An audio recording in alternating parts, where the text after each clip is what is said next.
Welcome back to fourth class on sleep.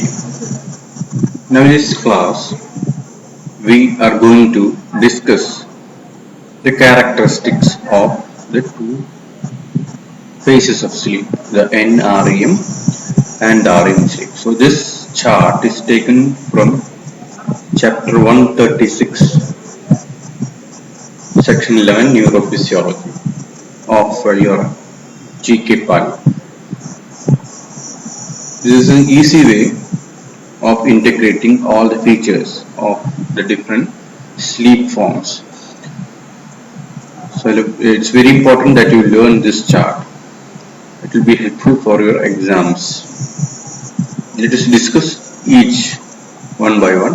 The first point that differentiates them is based on the timing in sleep cycle. As we have already learned that the first sleep to which a person sleeps would be the NREM sleep. So first to occur is NREM sleep, and then REM sleep occurs after NREM sleep in every sleep cycle.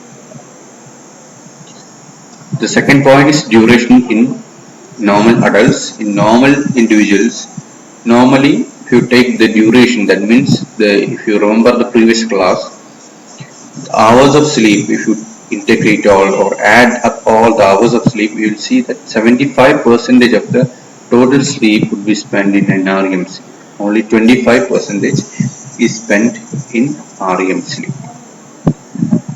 What about the autonomic functions that you can elicit in REM and NREM sleep? You will see that there is sympathetic inhibition during NREM sleep.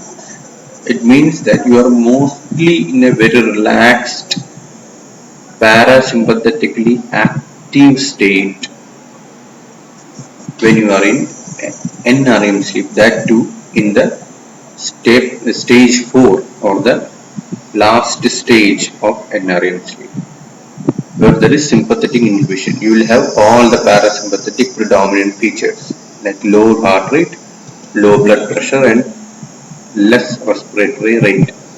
If you compare it with REM sleep, you will have sympathetic excitation. That means the sympathetic inhibition is not there. There is some sympathetic activity going on, by which you will get high heart rate, BP, and respiration when you compare it with NREM sleep. So this is the autonomic difference. These are general differences that you can quote. The fourth point that you already know, the first thing to discover was there was no eye movements during NREM sleep. The point to note is, it is not like when you are awake and when you drop down to NREM, suddenly your eye movements will stop. It's not like that. Actually, you are slipping through all the stages. So initially in stage 1, 2 and 3 stages of NREM sleep, you have some eye movements, and it actually is a gradation. It gradually comes down and suddenly there is no movement. It's not like, the concept is not like you go to NREM sleep in a click of a second and you suddenly don't have any eye movements. It's like a very slow graded process. It's very slowly you come to a state of stage 4 where you don't have eye movements. If you compare with REM sleep, if a person is in REM sleep, he will have eye movements. That too, rapid eye movements. Coming to the dreams, it's a very interesting topic. Dreams, you will see dreams both in NREM sleep and REM sleep. It is written here, dreams are not memorized. So the memory component of sleep is not there in NREM sleep. That means you see a dream in NREM which is not memorized. So eventually you will have the impression that you have not dreamt anything, but all those dreams that you see in REM sleep, because actually it is the memorized dream. So you can memorize all those dreams and you say that there was a dream. So that is the difference between the dream component in NREM and REM sleeps. Coming to muscle tone, the muscle tone is actually inhibited in case of NREM sleep, and you will get some tone in REM sleep. For example, when you are sleeping in NREM sleep, if you come roll down of the bed, you will hit yourself and get injured because you don't have any tone. Same time, it's different in case of REM sleep. You might have heard about somnambulism. This is a form of sleep disorder where the person actually walks in sleep. So this is possible because he is actually in REM stage of sleep during this somnambulism. It's actually a sleep disorder. It's not a normal thing. So what I want to stress is that the muscle tone varies in sleep. You have a profoundly depressed but some muscle tone in REM sleep, by which the person can even walk and sit up, everything, or talk. All these he is able to do because there is muscle tone. Coming to the types of sleep,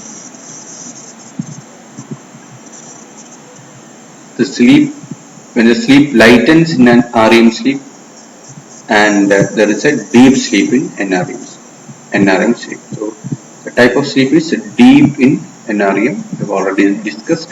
The REM sleep is light because I have already told that person is easily awakened when he is sleeping in a REM stage because it is very close to awake state.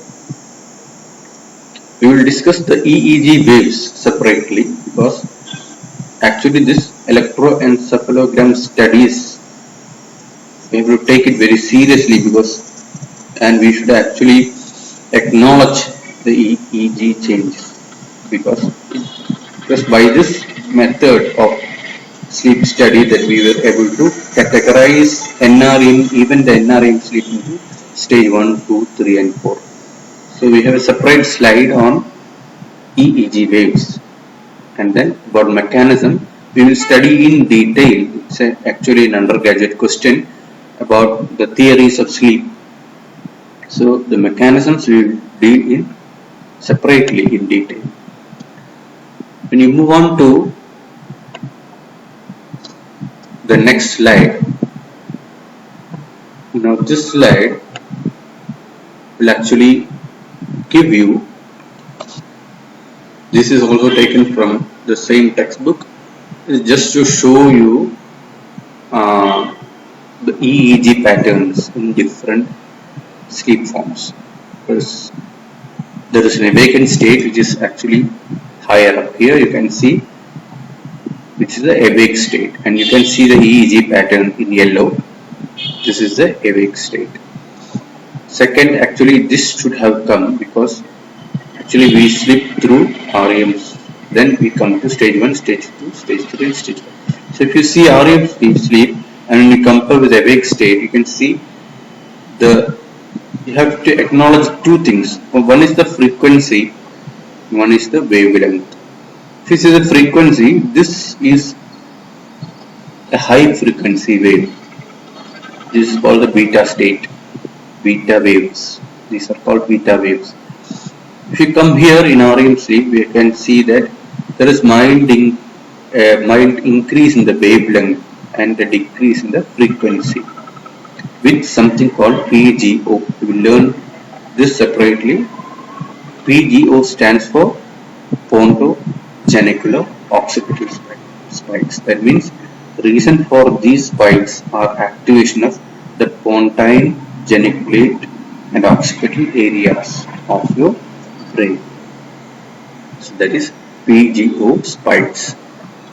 Okay, let's come to the next stage. That is when you are reaching the N after REM, when you are slipping through first stage, you again see that there is more increase in frequency in wavelength, and this wavelength actually progressively increases when you go from stage 1 to stage 4. And there are specific patterns by which you actually find out which is the stage, and they are PGO spikes for REM sleep patterns. If you go to stage 2, you identify by sleep spindles and K complexes. We will discuss in detail about all this. So, if you are asked for a Viva, stage 2, what are the specific patterns in stage 2? You have to answer, sir, they are sleep spindles and K complexes. Coming to the third stage and fourth stage, they are identified purely by their wavelength and frequency patterns. You can see it's a high wavelength for stage 4 and compared to stage 3.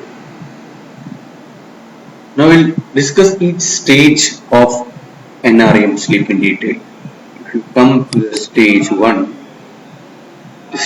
sleep, stage 1 sleep is a very light sleep, easily aroused by moderate stimulation. It's not that the REM sleep is the arousal stage of a sleep. You can say, since stage 1 is very close to REM, you can even arouse by moderate stimulus. See the low amplitude, high frequency waves of stage 1.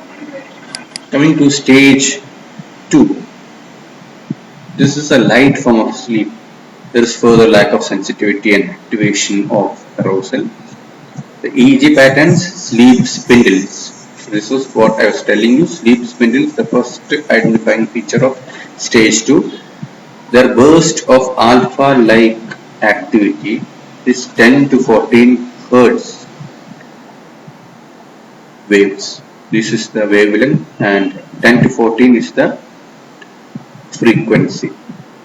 Stage 1 sleep, if you consider stage 1, what is the wave type? We can say in stage 1 we have alpha waves, and in stage 2 you don't get alpha waves, a little more decreased frequency you will get, but in between you will see that there are bursts of alpha-like activity, 10 to 14 Hertz alpha-like activity. So they are called sleep spindles. And occasionally there are high voltage biphasic waves. That is what you have seen here. See here, these are high voltage biphasic. Biphasic means if I draw a line here, you will get wave is having a upward go and a downward go from the baseline. So this is called biphasic activity. So a key complex would be any complex which is having a biphasic activity with high voltages, which occur occasionally. So if they occur occasionally, and if they are high voltage and if they are biphasic, so 3 words very important, they are called K complexes. So sleep spindles and K complexes are the two major forms you can acknowledge in stage 2 sleep. Now if you come to stage 3 sleep, what you will find is that the sleep deepens, as I have already mentioned. The frequency, you will call them delta rhythm, 0.5 to 4 Hertz delta rhythm. So you have moved from stage 1 alpha to stage 3, you have delta waves which are having high amplitude. And finally you have the stage 4 sleep, which is the deepest form of sleep. That is very difficult to arouse. The activation and arousal occurs only if the stimulus is very strong. When awakened in stage 4, the person does not report of dreams. So if you are in stage 4 and you've woken up, you don't have dreams, you can memorize dreams.